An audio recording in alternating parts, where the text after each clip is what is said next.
En Grèce, à présent, les réfugiés qui se trouvent dans le camp d'Indomini tentent toujours de se remettre d'un dur week-end qui a été marqué par des affrontements avec la police macédonienne. Les policiers ont utilisé des gaz lacrymogènes et des balles en caoutchouc sur les réfugiés qui étaient massés à la frontière. Du fil de fer barbelé à perte de vue pour arrêter la progression des réfugiés vers le nord. Et la frustration parmi les réfugiés continue de s'intensifier parce qu'ils ne peuvent pas continuer leur voyage. Pendant le week-end, il y avait des rumeurs d'une possible ouverture de la frontière. Donc, plusieurs personnes ont fait leurs valises et se sont installées à la frontière.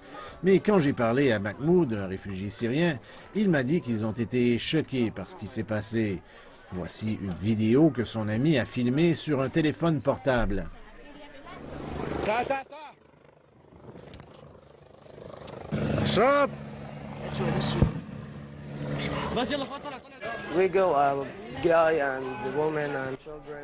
Nous nous sommes tous rendus là-bas, les hommes, les femmes et les enfants, tout le monde.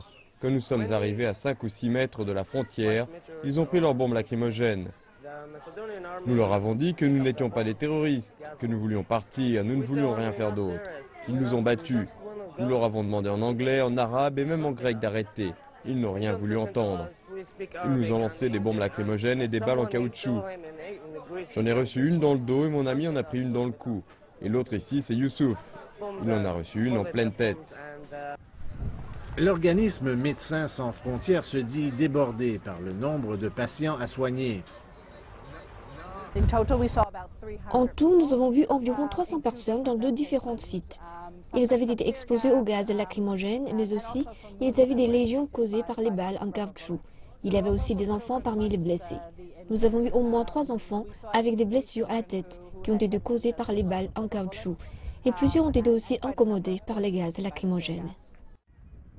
L'ONU croit que les incidents ont incité plusieurs réfugiés à quitter le camp, particulièrement ceux qui ont de jeunes enfants.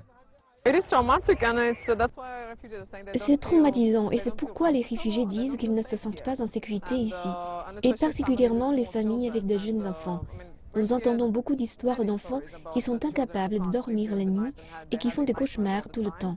Et probablement, les adultes tentent de se contrôler ou essayent de cacher quelque chose pour montrer que cela ne les affecte pas.